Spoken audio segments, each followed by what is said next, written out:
All right. What is good? What is good, everybody? Happy Friday to everybody. Welcome to episode 9.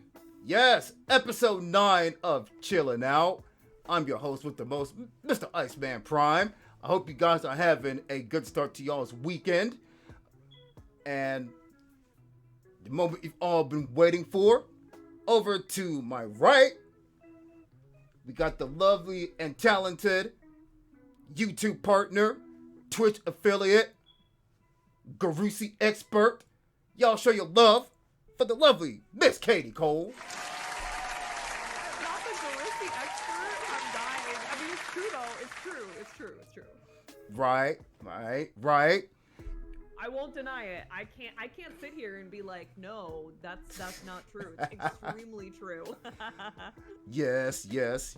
And also, congratulations are in order for Miss Katie, who is doing her first ever subathon tomorrow. Y'all show your love for Miss Katie. Look, y'all show your love one more time. Let's go. I'm so nervous. I've never streamed for that long before, so I'm like prepping all of my foods, that way I eat, like all that stuff. But I never been live for that long before, so we'll see. I'm excited. Yes. It takes a lot to do a subathon, so. But you're gonna do great. Your subathon is gonna be hype. We already got some hype in the chat. Melly Life, hello. Baker G, what's good? Nama, what's good, my man? Thank you for the lurk. All right. So, to get started here. Katie, tell what's good, Baker? How you doing? Baker says hello to Miss Katie. Hi. All right. So, first thing, why don't you tell us, just a little bit about Katie Cole, a little introduction. Absolutely, yeah. Hello, my name is Katie. I am a variety streamer. I am a YouTuber, I guess. That feels weird to say. I feel like content creator is a better umbrella for everything. Mm-hmm. I love fandom. I love everything, headcanons, shipping, fan fiction, fan art, all of that good stuff. And I primarily do first-time playthroughs of JRPGs and RPGs over on Twitch on Tuesdays and Thursdays at 5:30 p.m. Eastern Standard Time, and then on Sundays, that's my weekend stream, and we were on a Skyrim run for a long time. I'm a huge Skyrim fan. Now we've started Breath of the Wild, which is my first ever Zelda game, so it's kind of whatever we're feeling on Sundays, but yeah, in a nutshell, that is me. I've had people describe me as horny on main, and I one time had somebody on YouTube comment and say that I managed to have the horniest ever playthrough of the Mass Effect series, and that game's been out for a long time. So I feel like that's a pretty good boilerplate of what I do. And I cosplay. Okay, wow, I do all the things, but I cosplay as well. Yes, and I've seen a lot of your awesome cosplays, mainly Final Fantasy. So I take it, is that your favorite JRPG series of all time, or? I don't know if that's a good. I mean, I love Final Fantasy, but the only reason that I would say I don't know if I could classify it as that's my favorite series is just because I haven't played a lot of series. So I didn't start video gaming until video gaming really a lot until I was an adult. So after I graduated college, I was I want to save up money to buy a PS4, and I've always wanted to play a bunch of video games, and that wasn't really a thing that my parents were yes, you should spend your time on. We want to indulge this hobby. They were let's not. So I just have, I like to say I have a lifetime of a backlog because I haven't really played that much. So Final Fantasy is the series that I played the most of, 100% for sure. And I absolutely love it, that, no doubt. I think though that Mass Effect, I guess, would be the only other like series that I've played because I've not played the Persona games. I know you're playing Persona right now, correct. and you're enjoying it a lot. Yeah. Yep. Yep. And what else is there? Like the Dragon Quest series, I've heard really good things Yes. about. Dragon Age Yes. as well. Dragon Age is on my like kind of soon to playlist. There's just like there's so many series out there that I haven't gotten to experience yet. The Tales series, like sheesh, so many. Oh man. Melly Life, Baker G, I agree with you guys. Persona is amazing. Katie, I think you would love that series. And I think I will say this, when I saw you finish Mass Effect 3, I mean you were so like emotionally invested into it. Yeah. And everything. And I think you would feel the same way when you played the Persona series, particularly Persona 5 Royal, which is, by the way, it's coming to PC, I believe, next month. Oh, is it? Yeah. Ooh. It's being. Ooh, I'll have to look for the reviews. Yeah. Oh, it's already out on PS4, but it's being ported. No, I know. But if there's like, you know how like when something gets ported, is like when like Horizon Zero Dawn like finally got ported to PC. Like I'm not sure, how the because I played that on PS4, so I'm not sure how that translated or anything like that. But I have friends that like you love Persona. My friend Riley absolutely loves Persona. My friend JJ like fully obsessed with Persona. Like everybody that I know, they play Persona and they're like, this is my life now. I'm like, all right, I'm game. It's literally one of the top rated games of all time. Can't go facts. Melly. Oh. Facts. Yes. Oh, Katie.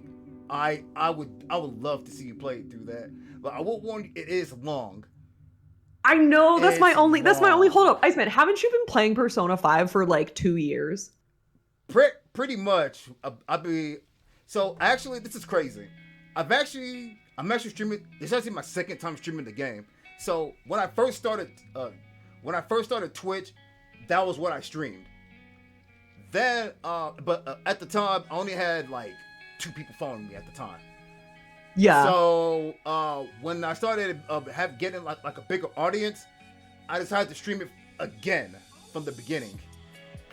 Yeah. You were like, I'm gonna redo this entire thing. I respect that a lot. Yeah. I didn't mind because like a lot of people ask, hey, you played Persona? I was like, yeah, I used to stream it before, and I was like, you know what? I'm gonna give the community what they want. I'm gonna stream it again for you guys. I'm gonna put myself through another year and a half of streaming the game again, and yeah. So, and I actually, because of that game, I met a lot of people in the community because of that game, and hell yeah! And through them, I met a lot of other people like yourself, for example. Yeah, just like through the RPG community. Absolutely. Yeah. Oh, that's so cool. Are you finding anything like new or different your second, like, not that it's like a second, I mean, I feel like it's basically a second playthrough, kind of. Are you like noticing anything that when you first streamed it, you like didn't? Yeah, so I'm gonna keep it spoiler free for those okay. for those that are wanting to play it or those that are like considering it. There were some activities that you could do in the game that I didn't do in my first 4 playthroughs. So even though it's my second playthrough on Twitch, it's my 5th playthrough overall. So. Oh my god. Okay, so you know this game. You could do it with a blindfold. I wouldn't go that far, but yeah. But yeah, like there's not so much you can do in that game. There's so much you can do in the game that you could easily like overlook it. Yeah. And it's the thing that I've heard consistently is that because it's so long and it's so big, like, obviously there are a million things that like you're not going to get probably on the first playthrough. I feel like I read somewhere that it was like just the story alone is what, like 90 hours or something. So it's like there's a whole world out there to explore. Yeah. That's about pretty accurate. If you're trying to, the story, I think my first playthrough, it took me like 120 hours. Oh my god. And then there's the extra world content, which is another 30 to 40 hours on top of that. Oh man, it's funny though because like I don't know about you, but like I measure game length like by like Final Fantasy length. So if a game is 70 hours or under, actually I would say if it's like 60 hours or under, I'm like, wow, that's like a short game. And I recently said this to a friend of mine and they were like, Katie, like 50 hours is not a short game. Like that is a long game. And I was like, oh, like Final Fantasy X too, I got like 110 hours in. So that feels like a lot, you know, like once we pass the 100-hour mark, that feels long. Anything underneath it, I'm like, okay, anything under 60, short, somewhere between 60 and 100, like medium length game. But I don't know. Maybe I'm wrong about that. That's a fair statement. That's pretty fair. Okay. Yeah. Thanks for backing me up. Oh yeah. I got you, Katie. Thanks. Phobos, thank you for the follow. Also, I think Melly, thank you for the follow. I didn't catch that earlier. The game is pretty dense. Yes. Rainbow Carousel, welcome to the stream. Replayability is very underrated in games though. Agreed. It's pretty great value for your money, and when you can find new things to get. That is Rainbow. You probably described Persona 5 Royal in the best way possible. Yeah, you can play it over and over and over again, and it feels like a new game every time. It literally does. So like if you're it's kind of like if you're gonna spend a large chunk of money on a game, like you really you want to be able to do it more than once, you know, like because you might be waiting for another game or like waiting a while, and you want something to like really give you value. So I agree with that. Definitely, and that's why I like JRPG so much, because they have like New Game Plus where you can run through the game again, and you know a lot of them have like different like paths you can take even in the story. The Tale series does it too. So Persona 5 Royal kind of does it a little bit. Persona 4 Golden does it a bit more. Another Persona game that's being ported to the consoles. It's already on PC. And Persona 4 is PC. I didn't realize that. Yeah, Persona 4 Golden came out on PC. I want to say 2019, 2018, somewhere around there. Ooh, I didn't realize that. I've heard that's Persona 3, 4, and 5 are the ones I really hear good things about. Yeah. Oh, definitely. Persona 3. I have not played that one myself, but that's being ported to the consoles and PC next year, I believe, sometime. Yes, let's go. Yes. To borrow a term from you and Miss Dragon, spelled with the J, who by the way will be on my podcast on Sunday. Y'all be on the lookout for that. I stand STAN with the Persona series. Yes, I love it. So you mentioned earlier. You mentioned you graduated college. If you don't mind me asking, what did you get your degree in? Oh yeah. So I got my degree in marketing. And that is the field that I work in today. I do be on that 9-to-5 grind, you know. So the content creation, it all happens outside of my normal 9-to-5. Right. So there's a lot of people, that work full, like, well, me and you are pretty similar, that we work full time and still be able to do content creating. And let me tell you, it's hard. It is probably the hardest work, the hardest thing you can do. And to people that can do that, pat yourselves on the back, because you guys are like among the elite. It's true. That, and also like there are so many the other people that I always think about too are like parents who they work and they stream and they're also a parent, and I'm like, holy hell, like you are a superhero. Like literally you are the closest thing that I will ever meet to a superhero. Oh yeah. Especially, taking care of your kid, finding time to stream when you have to watch over your kids, Exactly. Maintain the house, keep and then on top of that, and everything. Whew, that's totally. That's like beyond a superhero, I would say. Yeah, it's like I'm just like, where, like, you're operating on an energy level that I simply cannot access. Like, that Right. is, you're like speed running life almost. Basically. Melly says marketing degree, let's go. Yes. Let's go. Hell yeah. I work so I work kind of sort of with them to an extent, but like I'm more of a finance accounting person, which is where I got my degree and my master's in, by the way. Oh, hell yeah. I didn't realize you had a master's. That's amazing. Got it.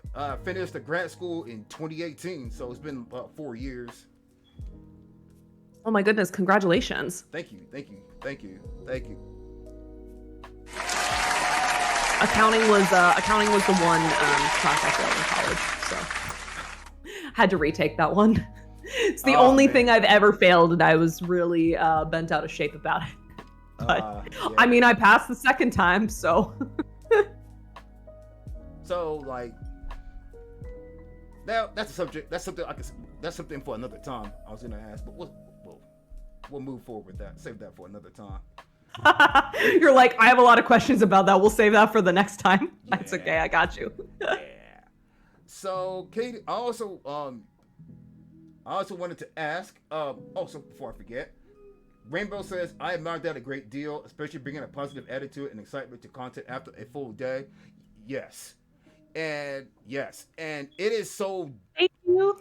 Yes, so we are at Rainbow Carousel. You know, people like that. You know, they deserve a lot of respect for being able to balance all that and still be able to bring that attitude and build a community. I mean, that's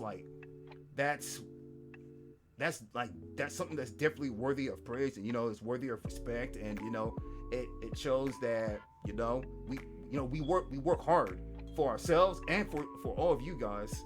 So most definitely. MQ. So I will say it makes it easier when you're like looking forward to it. It's like it's like the best part of my day. So I'm like, of course I'm like excited about it because like I get to talk to everybody in the community. Like we get to catch up. We get to be unhinged. Like I get to like play. I get to like jump into a video game like easily. It's like I do think it's slightly helped when you're like pumped about doing it, and it's not something that you're like, oh man, like, oh, I have to do this. Like as soon as it starts feeling like that, I feel like that's you gotta take some time for yourself. Yeah, definitely. Like I get like whenever I'll go ahead and ask you this as well. Like whenever when you have your days where like it's so stressed out and you wanna it's a day that you want to stream but you end up canceling because it's just so much. Do you like inside, do you feel bad whenever you have to cancel a stream? Because I definitely do, but I also kind of like hold that with I'm somebody that I think I pride myself on being able to be consistent a lot of the time. And so like if I have to take a day here or there, like I feel bad about it in the moment, but also like thinking long term, it's like taking whatever day off is going to be so much better in the long run, like for whatever I'm trying to get done that week or like whatever I'm trying to get done that month, and like not over committing myself, which is also like a lifelong problem that I've had where I'm like, okay, yes, like I'll say yes. I say yes to everything. I'm like, okay, yes, I want to hang out with this person. I want to hang out with this person. I want to like go do this. I want to go on this trip. I want to do this.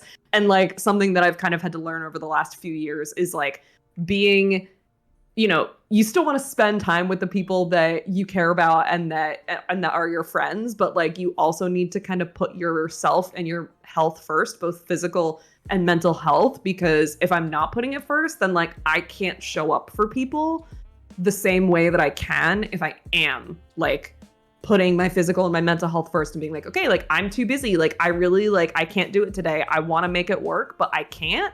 And I also think that, like, for the most part, I don't know, I feel like I've never seen anybody in a streamer's community be like, oh my God, I can't believe you took the day off. Like, you are the worst person I've ever met. Like, everybody is really always like, because we all get it, right? It's like days where it's like, fuck, like, just like, life happens, shit happens, and it's like, okay, I wasn't able to do that today. And also oftentimes, like, I think there have been very few times where I've wanted to cancel a stream and I haven't. And the reason that that's been very few times is because I've learned that, like, wanting to cancel it and then not canceling it and showing up, like, I just end up more stressed. It's like, it stresses me out more. I'm not in, like, the right mindset. I'm not, like, bringing positivity to my community. Like, I'm just kind of, like, stressed and frazzled. And I'm like, it doesn't feel good. It doesn't feel good for me. I'm sure it doesn't feel good for the community, you know? Exactly. I love how the way you say, like, how you said that, and Melly Life brings up a good point. We know you're humans. It's okay. Take a break for sure. Yes, totally. Everybody's just walking around in a meat sack, Right. So, Miss Katie, I can just ban everybody, so you don't have to worry about chat. That is from Devilnator, one of Katie's mods. Devilnator, please, please, not the banning everybody in chat. Only if they deserve it. Only they deserve it. Yes. So, Katie, kind of sort of difficult question. Have you ever had to deal with, like, difficult people in your streams? So I think I am I don't know if you feel the same way, but I am oftentimes like, okay, I don't think about myself and I'm like, oh my God, I'm so old. However, I will say that there are a lot of people that I meet on Twitch that are, like, way younger. And I'm 29 and I feel so glad that I did not start streaming until I was in my late 20s, because I think I am way more better equipped to deal with, like, people that are being rude. It's kind of have, like, a one strike policy where it's like, okay, if you say something weird in a Twitch chat, like, my mods or I will all see it. We'll, like, kind of, like, flag the person as a suspicious user, like, that we're all kind of, like, monitoring. We'll keep our eye on. And, like, if they say something weird and out of line a second time, it's an instant ban.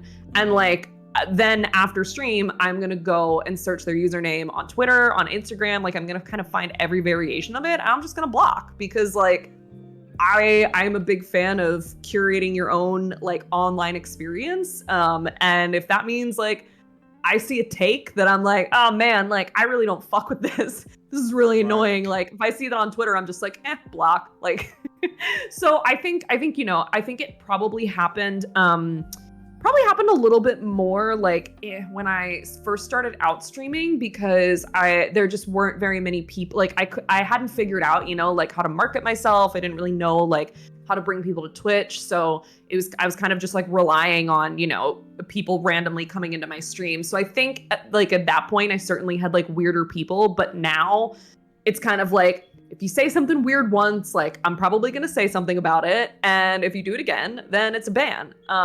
And, I do think I have not encountered this, I will say, but I do think it's messier if, like, somebody that's been a really, like, long-term member of the community, like, suddenly ends up, like, doing some out-of-pocket shit.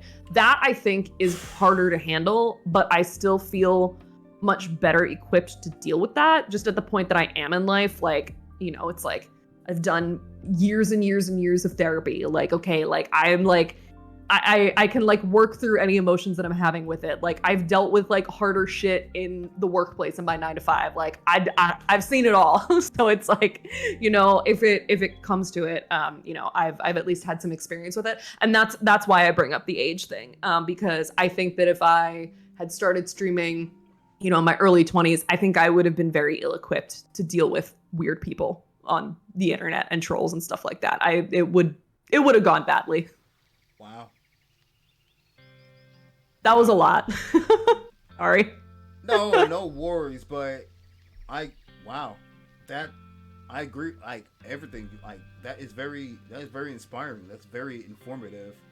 You know, uh, you guys probably, but you guys probably wouldn't probably you probably won't believe me, but I'm actually feel the same way that I'm glad I started streaming now. Like when I did 2 years ago. So some of y'all probably not gonna believe me because of the way I look, but I'm actually 37 years old. So Hell yeah. Prime of so your life. yeah, you know, 30 Prime, Iceman Prime, you know? right, you know, I'm trying to make the puns. I'm you trying. know, 40, like, well, I'm not 40 yet, but getting up there, but you know, 40 is the new 20. So, but Absolutely, I agree. but you know a lot more things now, but you know a lot more things now than you did in your younger years, and you know, some of our younger years we were young and dumb. I was the same. Absolutely, yes. I will be the first person to agree with that. Yes. So, but you know, we learn from it. We share that experience with you guys, with each other, and yeah, you know, it makes us all better individuals in the long run. I will add on that like I've had some like honestly for the most part, and I'm very lucky about this, like Twitch has been incredible and like a really great like people experience. I think honestly like the things that I've had to deal with more have actually been on the YouTube side. Um and those ones are just like slightly harder for me to deal with because mostly because I can't understand the logic. I'm like, this person like truly took the 10 minutes out of their day to watch the whole content all the way through and then still chose to comment like XYZ thing. So I actually did a while ago. I like did have to block somebody from being able to comment on my YouTube videos because like the spam was just like they had asked me a question one time and it was like fine, and then they continued to ask me the question on like every single video, and I was just like, my dude, like I have already addressed this. Like you are not gonna come onto every single video and like make me feel weird about this. I don't know. So I just had to like block, which was fine. But I do think I experience it more on YouTube. So recently I've been like holding all of the comments and then I go through manually and I like approve each and every one, just to make sure that, you know, people are cordial and polite. I don't mind if somebody has a differing take. I just want you to be respectful about it, you know? Right. And I don't understand why people do that. You know, they think I mean, you just do you want our attention that like that badly? Are you that much of an attention seeker, or you know what? Let me stop there. I don't want to. Yeah, I know what you mean. I don't want to get too much into feelings there. Rainbow says life experience sharing a work, school, unit environment with people helps you to deal with the public, who can be weird, and get a better sense of what's acceptable. Yes, totally. And also and there's also the like there's like a bunch of layers sometimes too of like, you know, obviously the internet is free for the most part. And you know, you're gonna encounter like many more different kinds of people than you would like in whatever, you know, like IRL kind of bubble that you're living in. And so like I've just been on the internet for a really long time.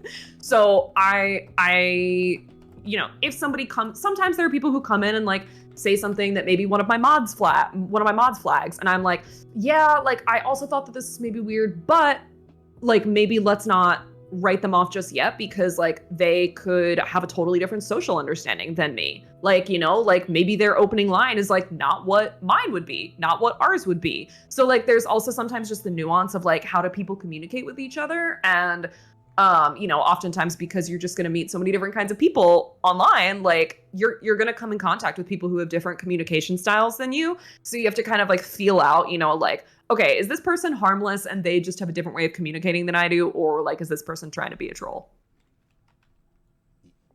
Yeah. Wow. That's man, you're just all encyclopedia of socializing, huh?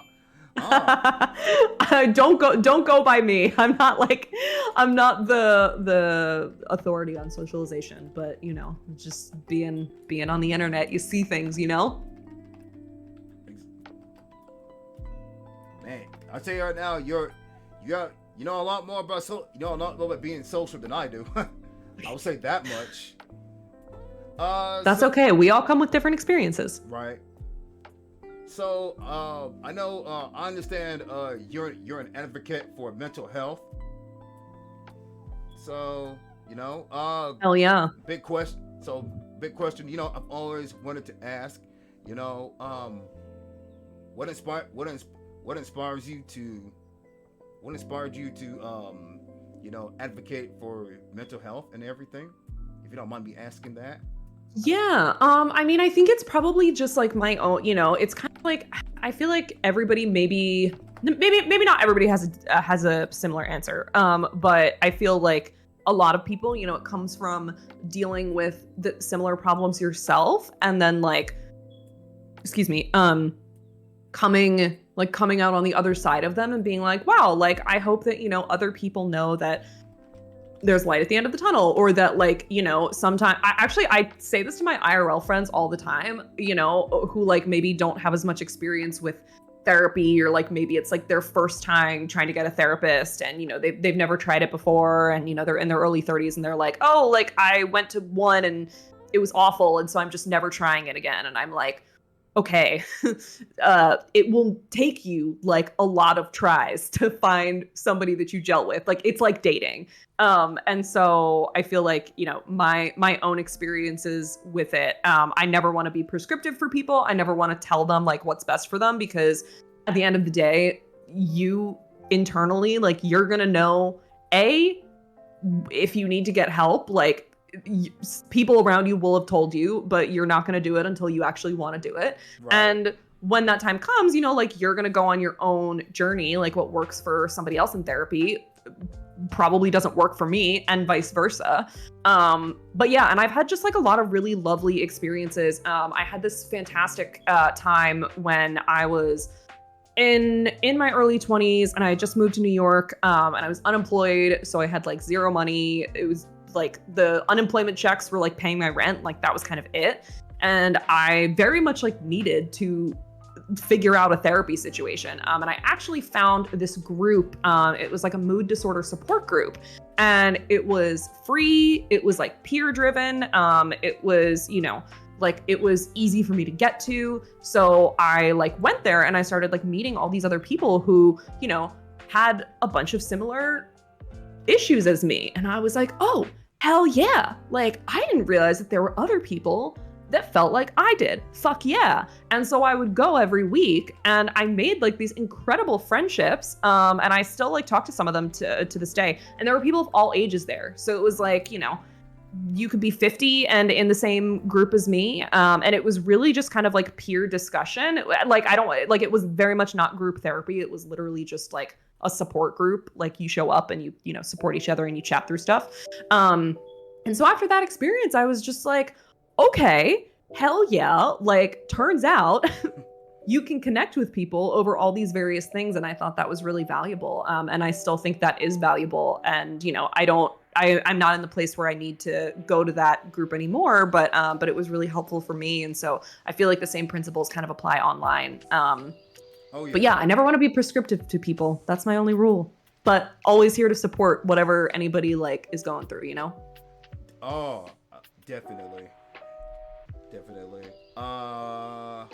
I'm sorry, I lost my train of thought. That's okay. Oh, by the way, Buddy Senpai, hello, welcome. So, hi, Jolly. Miss Jolly, we love her. Oh, speaking of which, y'all congratulate Miss Jolly. She did get nominated for Rising Streamer of the Year on the Game Her Awards. So y'all should go show her some love. Y'all congratulate Miss Buddy Senpai for her nomination. And congratulations. Yes, and we love, and she is been an awesome member, awesome moderator here in the Ice Cave as well. Like you said, a human. Y'all, we love Jolly. We love you, Jolly. Much love, y'all. I'm telling y'all go to the website, go vote. Rising Streamer of the Year, Miss Jolly Bunny. Of course, Jolly, always, always. So back to Miss Katie here. So the only other question I had for you is I guess like if you, okay, I'm gonna pick your brain here a little bit. Okay, go for it. If your life were to be made into an anime, like let's say we're gonna have like an anime world and we're gonna throw Miss Katie Cole in it. Okay. What anime? What anime? What pre-existing anime would I want to be in? Yeah. What pre-existing anime fits Katie Cole to a T? Like what fits Katie Cole's personality? What anime? Okay. My anime catalog that I've watched is not as extensive as Dragon's. So Dragon, when she's on here, if you ask her this question, you're gonna get like probably a much better answer. But I would say, I mean, not to be that person, but I feel like it has to be Food Wars. I feel like it has to be, and I don't say that because it would definitely be like a slice of life anime. I think that would be the route that I would go, and it is a slice of life anime. I think that I would want to go into a slice of life anime. I do not want to be put in like BNHJ. Like I'm gonna get killed in 2 seconds. Like I will die in the prequel. Like I'm not making it. And I don't even know what, I would probably be like Porkless. So we're not going in there. Then it's like, I'm trying to like pull other animes that I've watched and I'm like, okay, like Death Note, like probably not that either. Like that's another one where I'm like, y'all are too smart for me. Like I would not survive. I mean, I would probably just be like a passerby.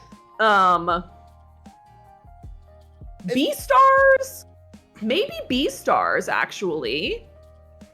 Because I love the animals in that show. And I do feel like if I was going to be an animal, like I would be a dog. So I feel like I could fit into Beastars very well. So maybe it's a tie between Beastars and Food Wars. And I say Food Wars because like, I'm horny on Maine. So there's that, but I also love cooking. Slice of life. Friendship is very important to me. Learning new things I really like, and Food Wars is all about learning new food techniques. I'm telling y'all, you gotta watch Food Wars for the plot. It's genuinely great. Everybody writes it off. But it's genuinely great. So it would maybe be like, maybe somewhere a toss-up between Food Wars and between Beastars. Because I could fit into Beastars real well. Like if I was a dog, put me in Beastars. I'm ready. Maybe I should go with that as my answer. Beastars? Okay. Food Wars. I just got done watching that. I did not. I did not watch that recently. I watched that like 2 years ago. It's just stayed with me. Yeah, I could probably like list the amount of animes I've watched. It's like they're just really long. And like, okay, Kakegurui, which I just did a cosplay for Dragon's anime trivia tournament. I love Kakegurui, but I would not last 5 seconds there either. Like, they're all like hot gambling lesbians, and I love that for them, but like they are literally playing Russian roulette with their lives, and like that is just not me. I will never be that person. I also hate gambling, so like I couldn't be in that one either, but I love Kakegurui. I love those gambling lesbians. They're great. Ain't nothing wrong with that. Ain't nothing wrong with that at all. But Many Life said, if I can't F my... Mel, straight facts. Actually, that's a Dragon quote. You can ask her about that. You can ask her about that quote, because that's straight from my bestie's mouth, not even mine. I didn't even say that. Oh man, we love Dragon. And Kakegurui would scare me, but like that is a Dragon quote. I think she would say that. She would definitely. She did. We clipped it. Oh, she did say that? Yeah, she did. Okay, oh, I gotta see that clip. Send Someone will find it for you. Yeah, someone in the chat, if you can find that clip, we gotta watch it.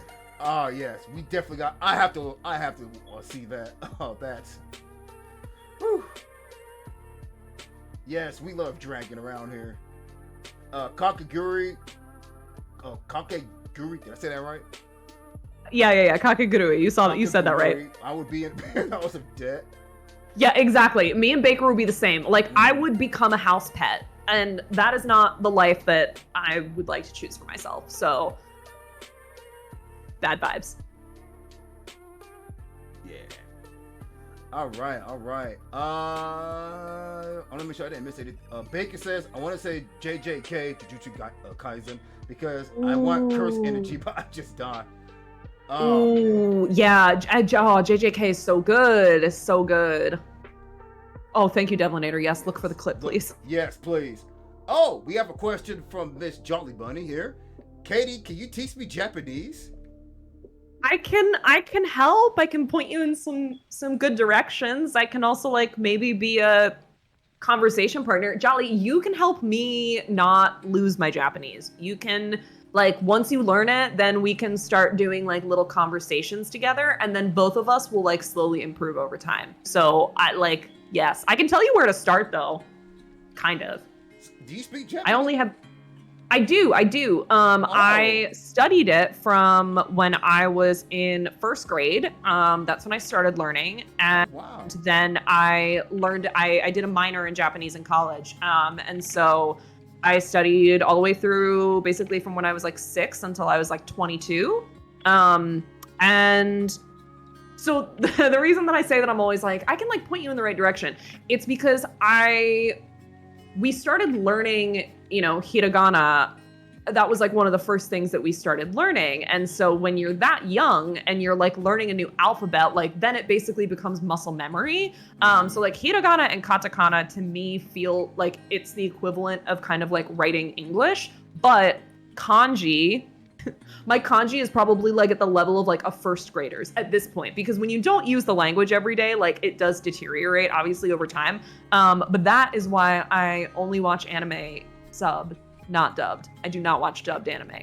I love and support my voice acting friends, but I do not, and I'll like, stream something for them occasionally. But like if I'm watching the show, I'm watching it subbed because I need to constantly still hear the language so that way I don't completely lose it. Sorry, typing something here. That's okay.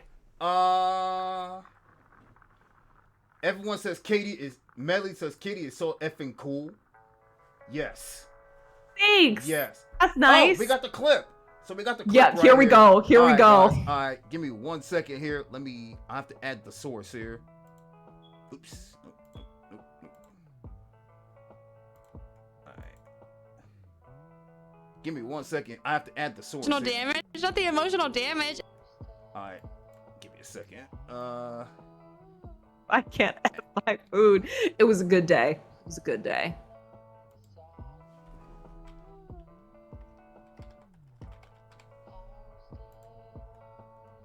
But on that note, sometimes I don't know if you know Dill Thrill, and sometimes Dill will come into my chat and just like put some random Japanese words in my chat so that way I can read them. Alrighty, guys. Sometimes I'm like, Dill, do you not trust that I know how to read that? Right. Okay, let's do it. Let's watch it. All right, here. I'll make the clip a little bigger. It's gonna cover our faces, but that's okay. It's okay. It's for the content. We just want to see the clip here. Here we go, guys. Yeah.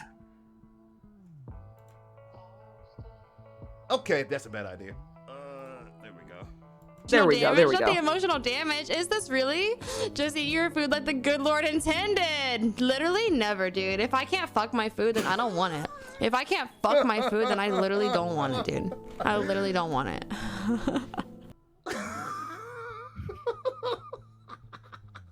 I'm sorry. She really said it. She really said it. That's what I said. I was like, that's a dragon quote. I love it. That's my bestie, you know? I definitely.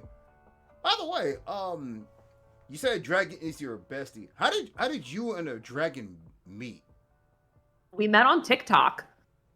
So she found, I guess, like a TikTok of mine got like served on her For You page. It was a Final Fantasy TikTok, and I don't remember what it was, but I think she commented on it, and I like obviously commented back, and then I like looked at her profile, and I was like, okay, follow, and then I think I then was like, oh, okay, she's also a Twitch streamer, and then like pulled up her stream. Somehow like we mutually ended up following each other, and then she raided into me like a year ago or so, and then she raided into me, and I was like, oh my god, I'm so flattered, this is like the nicest thing. And then I found out that at the time she was still living in New York, and I like genuinely, now it's a much different story, but last year I was like, I don't know any streamers that live in New York, and it made me really sad. And obviously, like, I get it. Like, New York City is mad expensive. So, like, you know, if you're full-time streaming, like, this is not the place to live. But so a lot of streamers that I knew were, like, West Coast or, like, you know, somewhere, I don't know, you know, Kageboy be in Utah. That seems like a fake state to me, but, you know, apparently he's there. Yeah, apparently.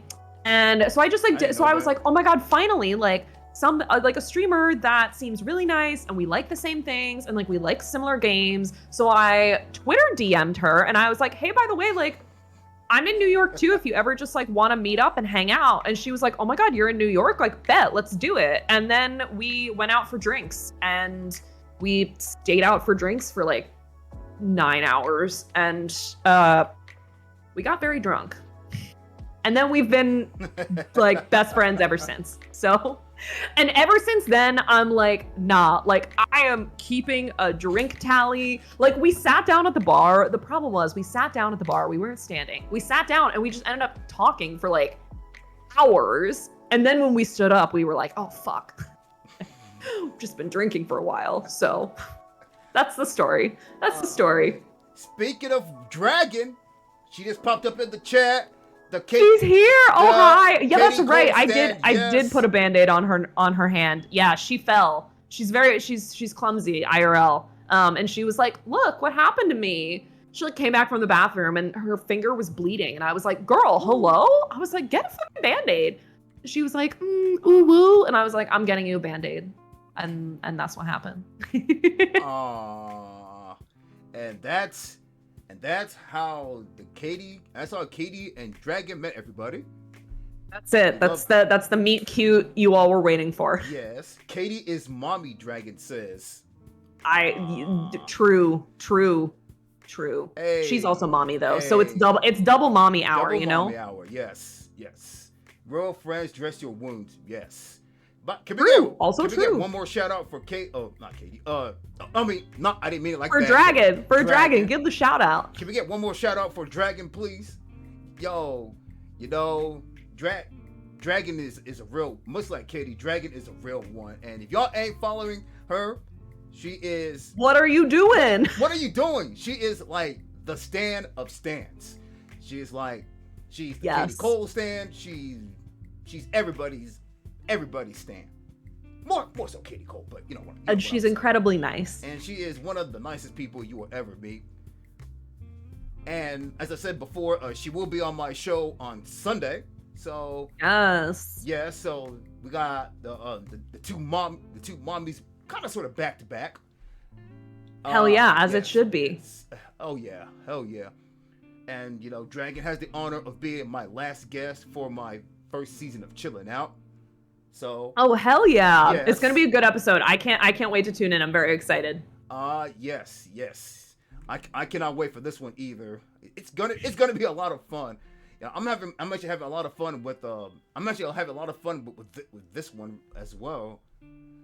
This is good. I'm glad. This is probably like the most informative, most fun episode I've done. Oh, good. I'm glad. I was nervous. I've never been on a podcast before. And you're doing great. Chat. We're doing it. We're doing the thing. She's doing good. Chat. Emo to the chat if Katie's doing a good job. Emo to the chat, everybody. Emo to the chat. Yes. Thanks, y'all. Appreciate it. Ooh. Let's see.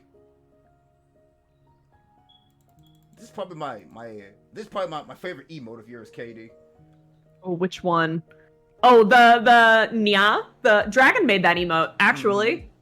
Oh, Dragon She made did. that She Yeah. did. She before my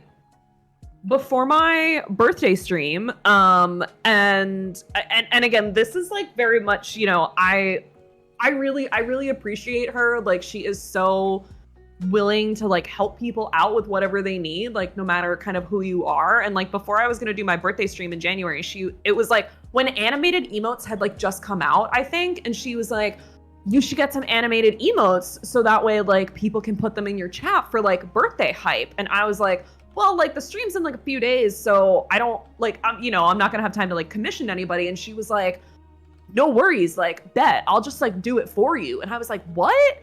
And then she came back with like the animated emotes that are on my channel were made by her, and she like had done some other things. It was really nice. And like, you know, I have my subathon tomorrow, and she's been helping me. I've been like sending her my ideas for like the last like month and being like, do you think this is cool? Like, do you think this is cool? And she was like, if you like need mod support, like I'm locked in. Like as soon as I get home from work, like I'm happy to like do whatever you need to like help and make sure that you're good that day. And it was just like, I really appreciate that. And I don't know, it's very rare, I think, to find someone that's like really I'm like willing to like help, like it, you know, if I have the capacity to, I'm all in. And so I love that. I love that about her. And so yeah, this is just turning into the section of the podcast where I talk about how much I love my friends. So,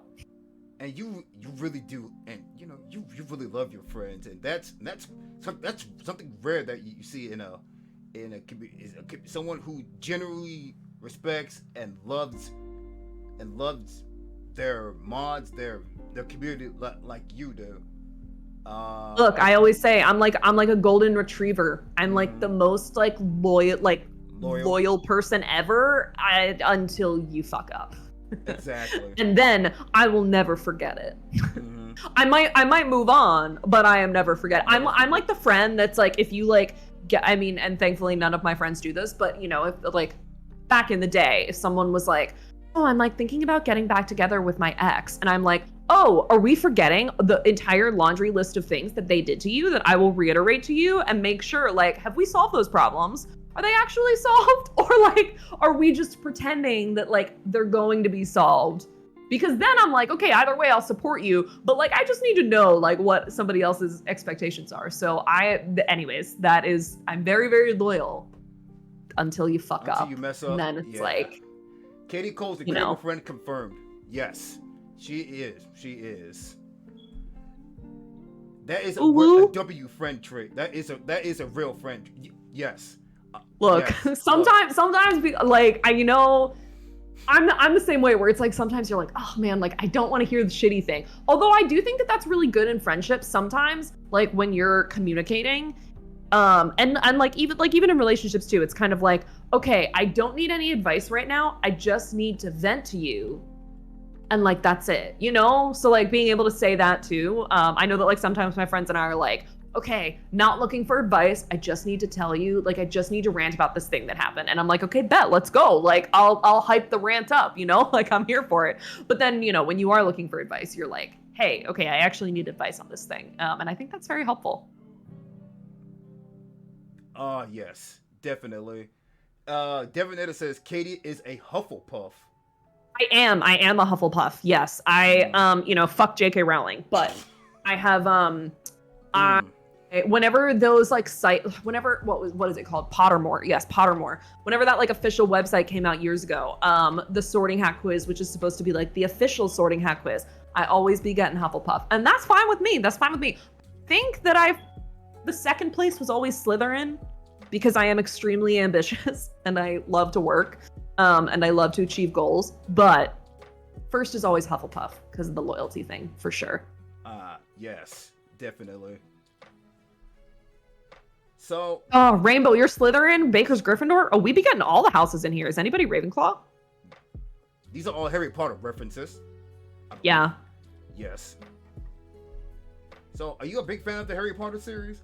I'm gonna Not anymore because J.K. Rowling is extremely transphobic and actively puts out statements that harm trans people, and has like a very big anti-trans agenda. So I am very like anti. I think that you can still be like, you know, I can look back on it and say like, okay, that was an impactful part of my childhood. I don't need to engage with the media anymore, with like that type of media. So like, you will not catch me playing any game related to that title. Like, I don't care if people are like, oh, she's not getting any money off of it. Like, but like her name is still forever attached to it. So you will not catch me doing that. You will not catch me being like, let me do like a Harry Potter, like, I don't know, you know, if there's like a new book that comes out or whatever, or any of the newer movies that have come out over the years, like I don't see them. But it did have a really big, it did play a really big role in my childhood. I obviously loved the books. Like they would come out, you know, like they were coming out as I was growing up. And I was like,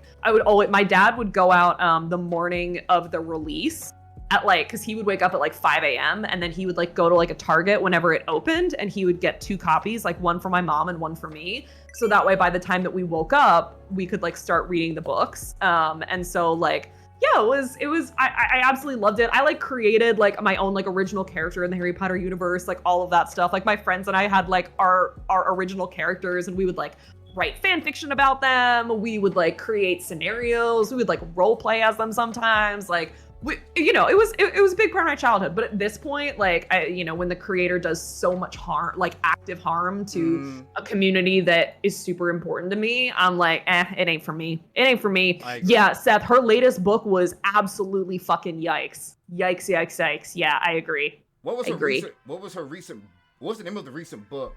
I gotta say. I don't remember what the name is, but it's basically about like this YouTuber that gets canceled for saying really shitty things about the LGBTQ community, and it's supposed to like, I guess her point was to be like, wow, like feel bad for me. I like say all of these horrific things and like I shouldn't be attacked for it. And it was just kind of like, yikes. And it was really long. I forget what I read somewhere, but it was like, I don't know, I feel like it was like a 700-page book. It's like, hello? 700 pages? Yeah, I'm like, yo, Okay. why are we? I got questions.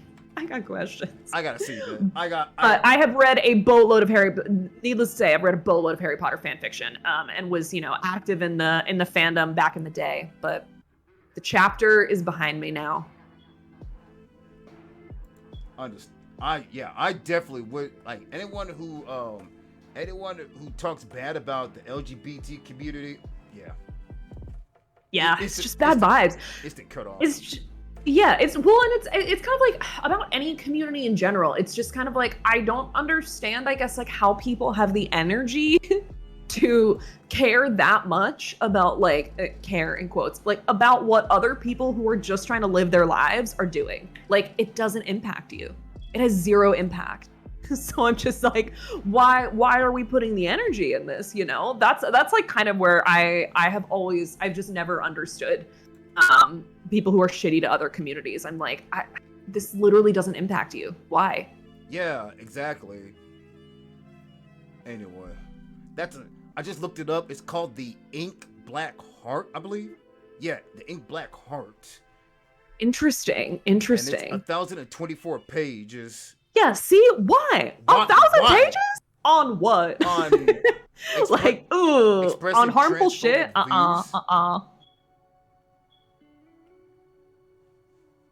Yikes. Yeah, I will not read that book. I will definitely not read that. Also, we'll pass. Miss Saki is in the chat. Y'all show your love for Miss Saki. Can we get a shout out for Miss Saki, Saki, hi. please? Hi. Saki, has Kage eaten yet? This is critical information.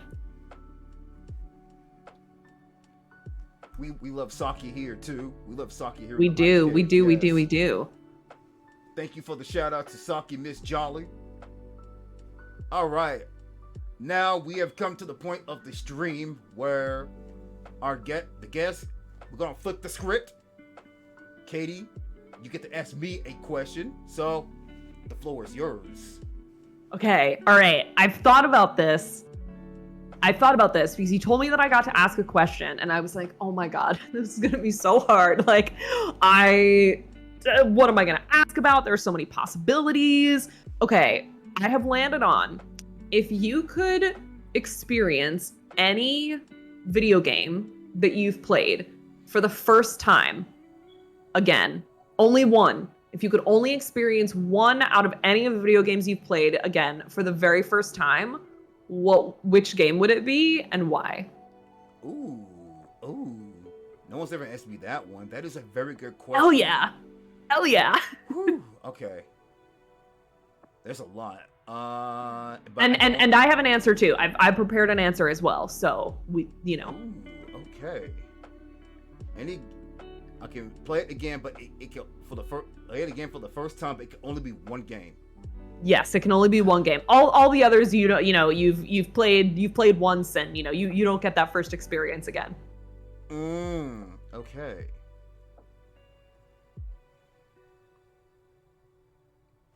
Wow, this is actually a pretty good question. It's a tough one. Also, what's up, DB? How you doing? Welcome.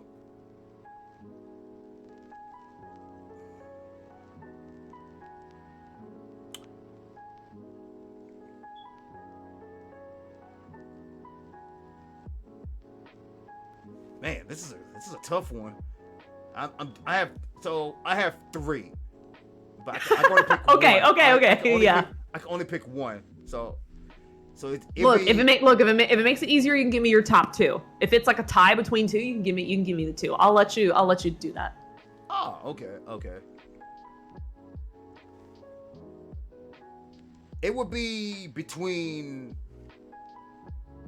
Persona 5 Royal, which I'm streaming. It'd be between that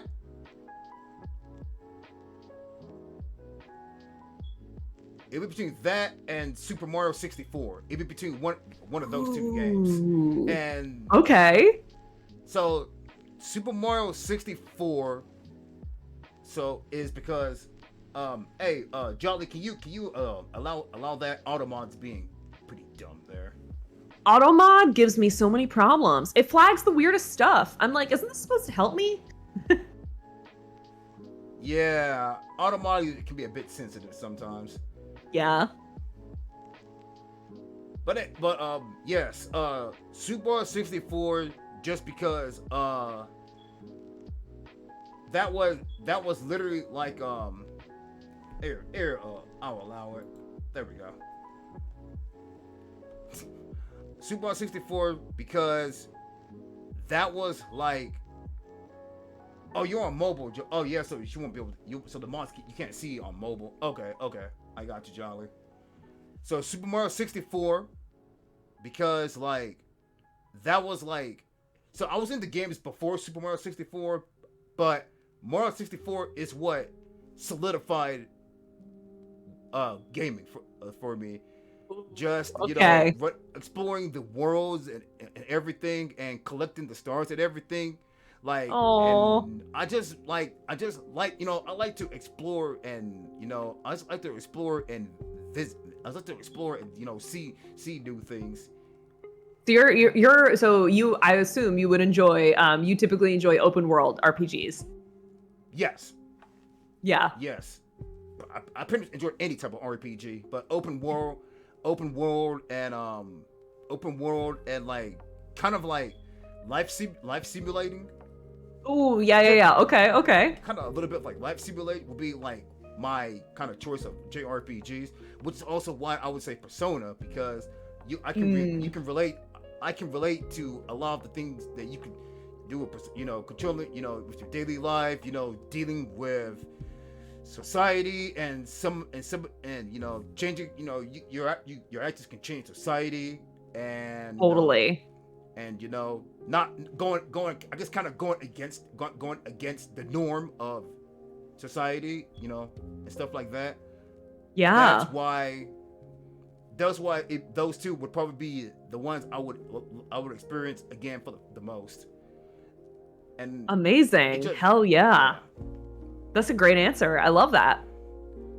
Yes. So you said you had an answer too. I do. It probably wouldn't surprise anybody from my community. It's not going to surprise, but it would be Final Fantasy VIII for me, which is my favorite Final Fantasy. But I think it's very special to me, and I just like would love the feeling of experiencing like certain scenes for the first time again. It was also my first Final Fantasy, so like just like, you know, complaining about the like, oh, I don't know why I have to like grind. This feels stupid. Like I should just be able to go fight the boss. And like, my partner being like, no, like you should grind. It will help you. But like, it's just like, I mean, I love the story so much. Like the ending is beautiful. The soundtrack is beautiful. Like everything about it is amazing. And I would love to experience it for the first time again. So that one for sure, by like a mile over every other game I've played.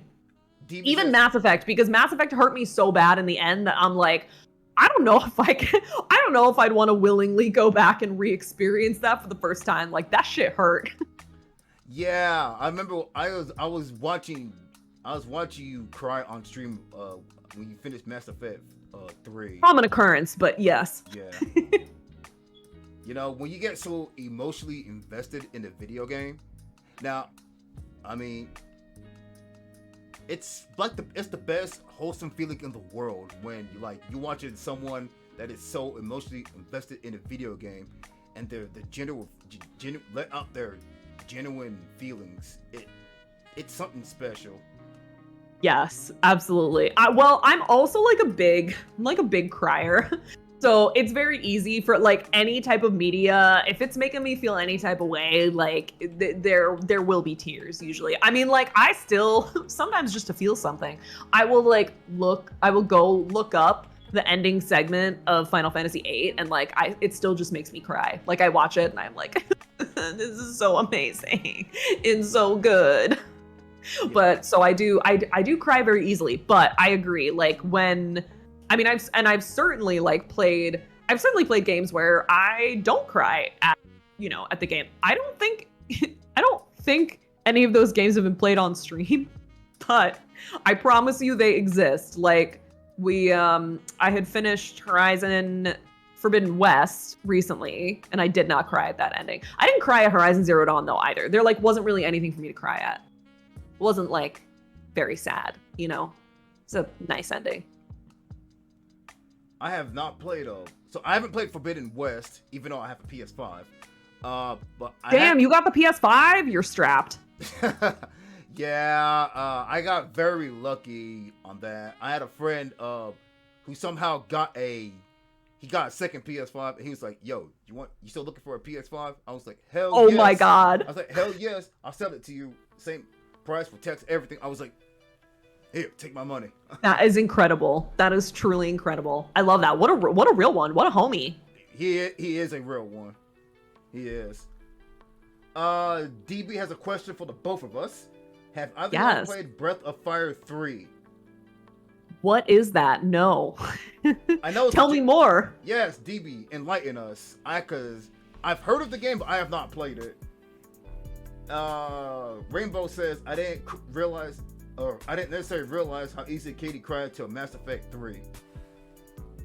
That game was so painful though. It was every 5 hours there was a new emotional bombshell that was just dropped on you, and I was like, there was a point where it was 3 streams in a row where very emotional sad things kept happening in each stream, and I was like, I'm tired. I was like, I've been crying so much. This game is exhausting me. Not in a bad way, but I was just like, oh my god, I'm so emotionally drained because of this game. And then there was a nice chunk of a break with no crying in Mass Effect 3. And then you kind of get to near endgame, and it just, in the words of Smash Mouth, the tears start coming and they won't stop coming.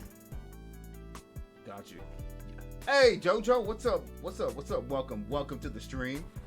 I hope you're doing well. Highly recommend. It's on par with Final Fantasy VII as potential the greatest JRPG ever. Ooh. Okay. And Devlinator also says BOF 3 is amazing. Okay. Yes. RPGs forever. Agreed, Hell JoJo. yeah. Hell yeah. Hell yeah, we love it. Yes. If there's one game I could go back and experience fresh, that one easy. Let yourself explore. Damn. It's like a slice of life game. Hell yeah. That's Hell nice. Yeah, DB. That's nice. Mad facts. Without getting too deep, it's about dragons. Better sound. Oh, okay. Okay. Okay. I'll definitely have to check that out.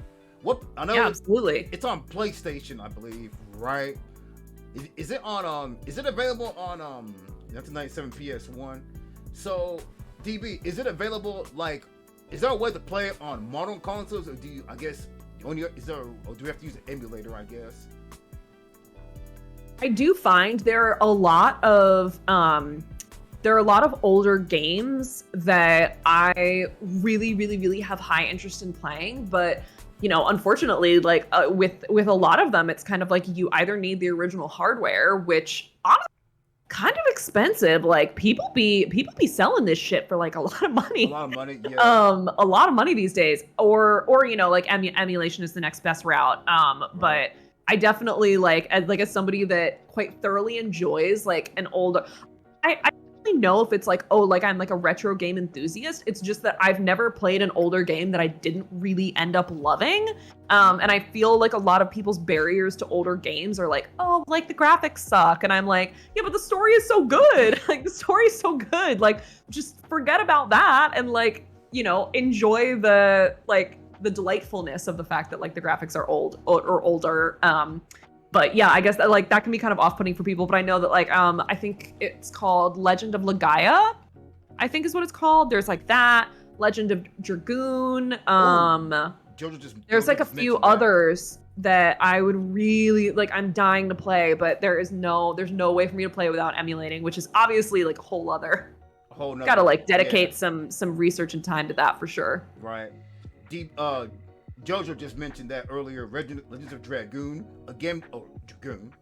I have not another old school JRPG that people have harped on about. So I'll definitely want to play that as well. Yes. Another one that's on my list. I played it before, but I never finished it. Is a Valkyrie Profile on PS1. Ooh. I had a fun time with it when I played it, but I never got to finish it because, you know, life got in the way. So yeah. I want to see make sure. Oh, Devonator says at this rate, I'm gonna ship Katie my PS2. I'm down. If I can get it to work on stream, look. But no. I'm not gonna take away your PS2 like that. You know, I can just look. I can call up Joe after work and be like, "Let me borrow your like sick retro setup." That man like has like retro games on deck, and I am very like his setup is freaking so cool. Yes. Speaking of which, one final. So, I'm gonna catch up with the chat here, but after that, I have one last question for you. Okay, I'm ready. If you're looking to play it, though, I assume DB means Breath of Fire Free. Get at me afterwards. I got you, my brother. I got you. Legend of Legaia was my suggestion. Yes, it was. Legend of Dragoon has one of the most engaging systems of that time. Ooh, now I really want to play it. You know, it looks so good, and like friends of mine absolutely love it. I'm like, oh man, like I know I would like it. I just need to figure out a way to play it. Valkyrie Chronicles Remastered is so great. I've heard about that one too, Jojo. Dragoon was supposed to be the so-called FF7 killer. Sheesh. Damn. Now I really have to check this out. Also, I want to play the OG. I also want to play the OG of Final Fantasy VII as well. Oh, the OG 7 is really fun. I've played Final Fantasy 7, 8, 9, 10, 10 to 12, 15, and I play 14. And I always say 7 has my favorite mini games like of the franchise.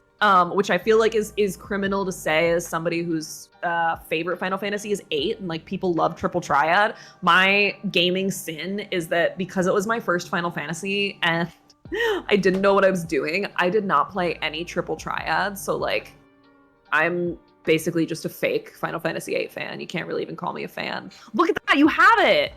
You have it! You have it, hell yeah.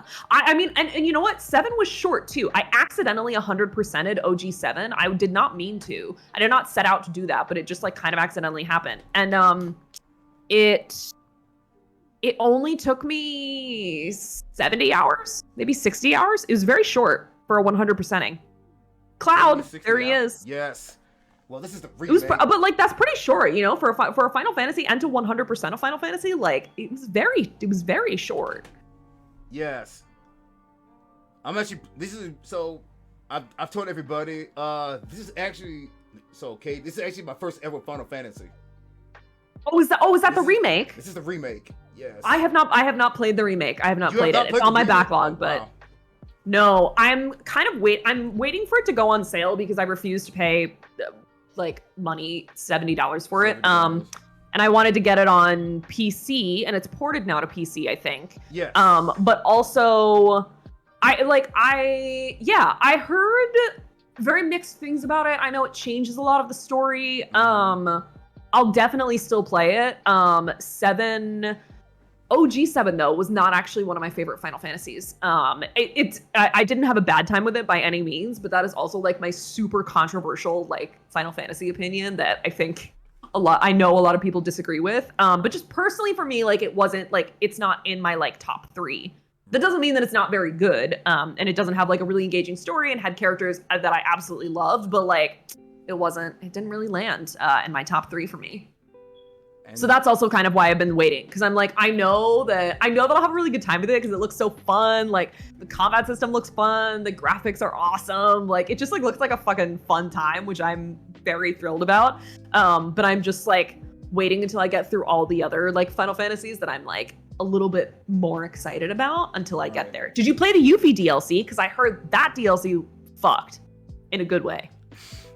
I have not actually. I don't know how many chapters there are in this game, but I'm on chapter 8, 9. I don't remember exactly, but that's basically when Aerith. Oh well, I don't want to spoil it, but basically when Aerith first joins your party, that's where I'm at. Okay, yeah. So, and yes, Rainbow is doing 7 for the second time, and doing the side quests, the replayability thing. Yeah, OG7 definitely has replayability. And again, my favorite mini games, they were like really entertaining. And sometimes when you play mini games in Final Fantasy to like grind for the ultimate weapons, sometimes it can just be like more of just like a grind than feel like a fun thing. Right. And for me, all of the like grinding that involved mini games in 7 actually felt like super fun. Like I had a really good time with it. Oh yeah. I'll definitely have to check out the OG7. Though you can get it for like, you know, like $8 on PS4 or PS5 or something. It's very cheap. Oh really? It goes on sale. It goes on sale often. Like the older, like 7, 8, they go on sale a decent amount. I want to say, no, I had already owned 9. 10 and 10 too, the like edition with both of them together, like the HD remaster, that one also goes on sale for a decent amount. Oh my god, and I loved 10. 10 was amazing. Ooh, okay. I definitely have to watch out for the sales on that, because I'm just giving you, look, okay, if you ever want to know like when a game's on sale, like I'm your person to ask. I'd be watching all the games. I'm like, if it's not on sale, we're not buying it. I got you. I got you, Katie. I got you. It'll be kind of weird though, I would say, after playing this, to play the OG, but I will probably play it. I don't know, because I think if you just go into it being like, you know, this is a game from 1997, it'd be different. I feel like you'll have a good time. And I think, at least for me, from the people who have like played both, now this isn't true for everybody, but like for a lot of like close friends of mine, they've been like, I just tend to like separate both of the games like into like different components of my brain, because it's like a totally different timeline, I believe. So it's like, you know, just think of it as like a different game. If you think of them as 2 different games that just happen to have the same cast of characters, like I think you'll you'll have like a much better time like immersing yourself into the OG than you would if you're like, okay, yes, like I know this story, I know the characters. Like just think of it as brand new. Give yourself a blank slate. I like that. DB also mentions the Lunar series, which yes. Have you? I assume you've played that too, Katie. Or no, I have not. I haven't. My friend Lizzie, who streams, she played. And I think DB, you're talking about Lunar Silver Star Story, which is a tongue twister. Say that 10 times fast. And my friend Lizzie has played it, and I have also only heard phenomenal things about Lunar. And so at one point I was like, ooh, I should play that. I don't know if I've added it to my backlog yet or not. I'll have to check.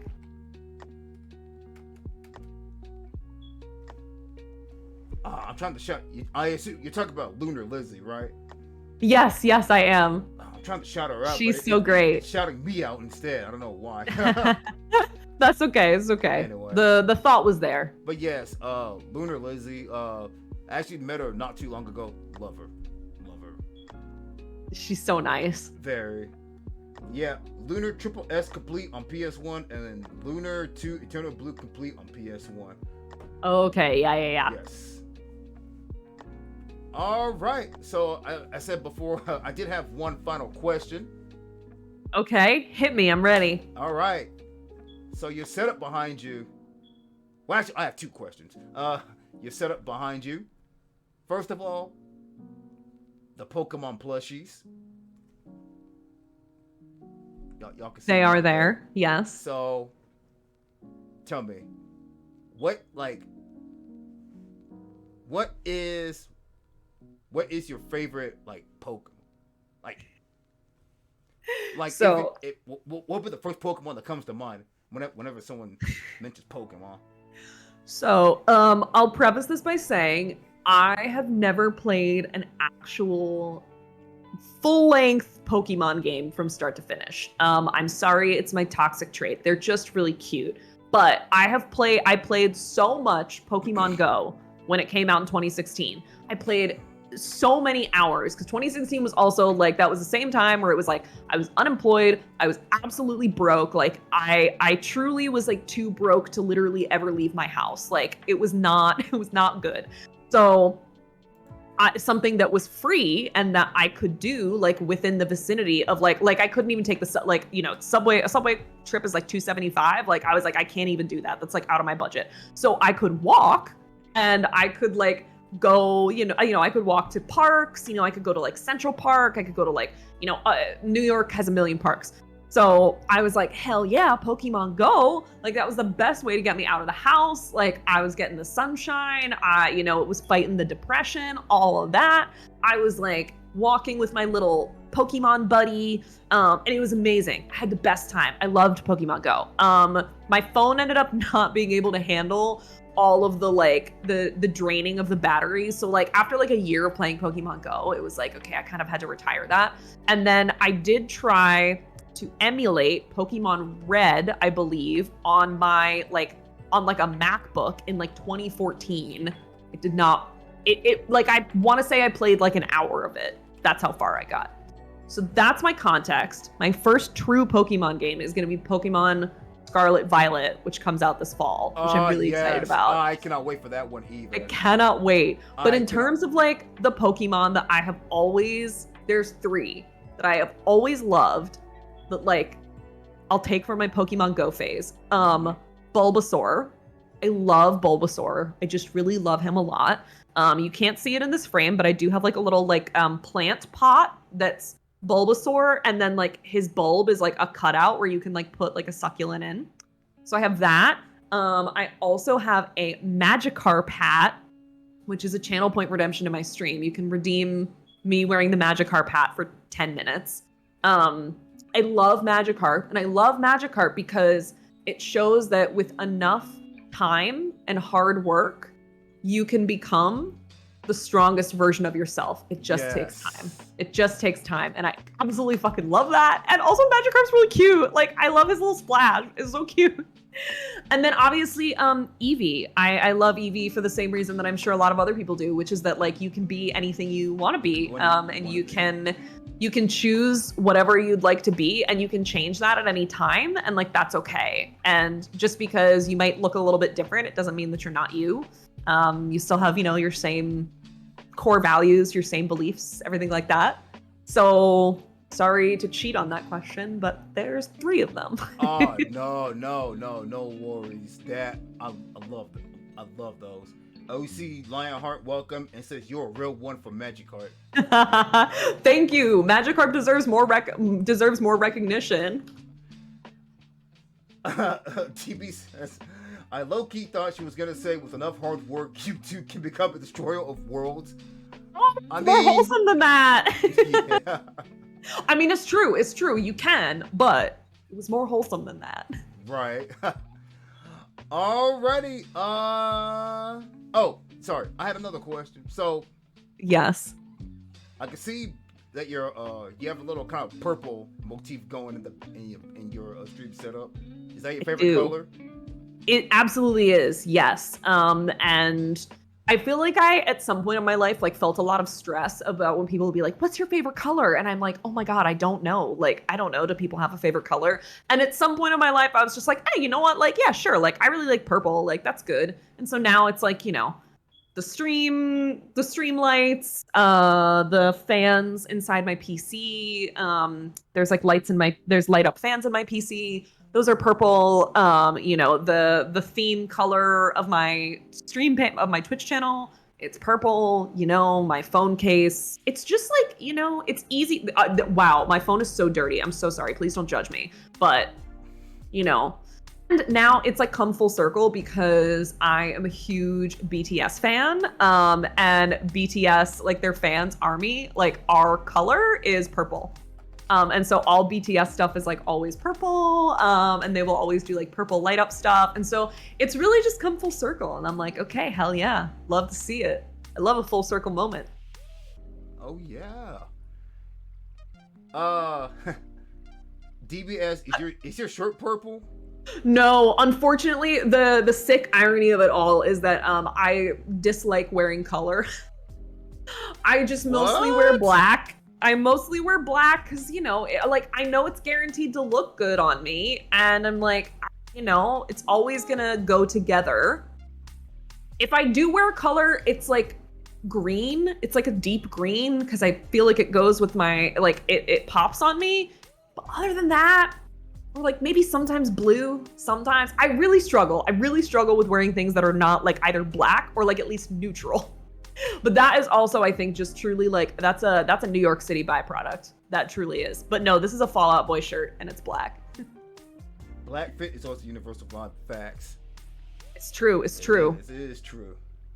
Well, alrighty, people. That is going to do it for the podcast for today. I think we'll call it a day here. But thank you all for tuning in. And once again, mad love to Miss Katie Cole, everybody.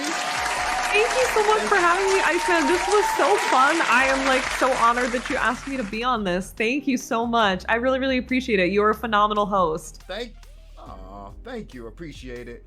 Can we get one more shout out for Katie Cole if any of my mods are still in the chat? Also, before we go, thank you. Also, before we go, thank you. Katie, do you want to promote your subathon really quick? Oh, sure. Absolutely. Yeah. So tomorrow I'm celebrating 2 years of streaming with a subathon. I have never done a subathon before, so it's my very first one. So I'm a little bit nervous, but I'm excited. I hope it's going to be really fun. We're going to start at 9 a.m. Eastern Standard Time, and it's going to be an 8-hour stream. There's a possibility to extend it to 12 hours. Your girl does have a bedtime, so 12 hours is the most I can do. but we're gonna be just like doing some chit chats, have some coffee, like wake up together. We're gonna do some Breath of the Wild. It's my first ever Zelda game. We might be playing some Final Fantasy VI. which is the current Final Fantasy that I'm playing for the first time. And you might see some familiar faces in there. You know, you might see a dragon pop in. You might see some other friends. We don't know. We're gonna play it by ear. But I'm very excited about it. And you know, if y'all wanna pop by just to say hi, it would mean the world to me. I can't believe I've been doing this for 2 years. Sheesh. You deserve it, Katie. You deserve it. Thank you, Iceman. I appreciate it. Thank you again for course. having me. This was so fun. I'm so excited for your final episode on Sunday. Oh man, it's gonna be big. It's gonna be huge, guys. It's gonna be so good. It's gonna be so great. So there it is, folks. There it is. There it is. Right There's there, me. folks. There is the might see a cricket boy. Oh no. There it is. Folks. Oh man. So it goes down tomorrow morning. Tomorrow morning, we're doing it. We're kicking it off. Amy Rose cosplay. Okay. Amy Rose cosplay, you know, and I will also say, the Marley cosplay from Chrono Trigger is finished, so I will be scheduling a cosplay stream very, very soon. All right. I can't wait for that. I definitely can't wait for that Marl cosplay. I know. Definitely. I'm so excited. You're gonna rock it, Katie. You are so going. Oh, thank you. I'm excited about it. I love her. Yes. I guess you could say that we are Marl stands around here. We are Marl stands. Absolutely. Alrighty, guys. So that is gonna do it. We will see you guys on. I will be streaming tomorrow, but our next episode and our final episode of Chillin' Out for the year will be on Sunday. Once again, we will be graced by the Square Enix stan herself, Miss Dragon. So Hell can't yeah. wait for that.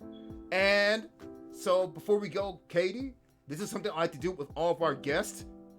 You get to decide who we rate out to. So if you got someone in mind, let me know. All right. Well, look, it's obviously also Kage Boy's 2-year anniversary, so I think we gotta go. He's having a subathon right now. He's playing Cult of the Lamb. I think we gotta go show him some love. It's his 2 years, you know, it's my 2 years tomorrow. We're locked in, nerdy by nature, so let's go and show him some love. All right. You guys heard it? We are gonna send the love to the legend, the Kit Kat. Yeah, the Kit Kat destroyer. The Kit Kat destroyer himself, Mr. Kage Boy. Let's go over there, show him some love. And Hell yeah. And we will see you guys back here. I'll be live tomorrow, but you guys definitely want to tune in Sunday for my episode of Chillin' Out with Dragon. So much love, guys. For Katie Cole and everybody, my name is Iceman. We are signing out. Stay icy, everybody. Bye. Have an amazing night. Bye.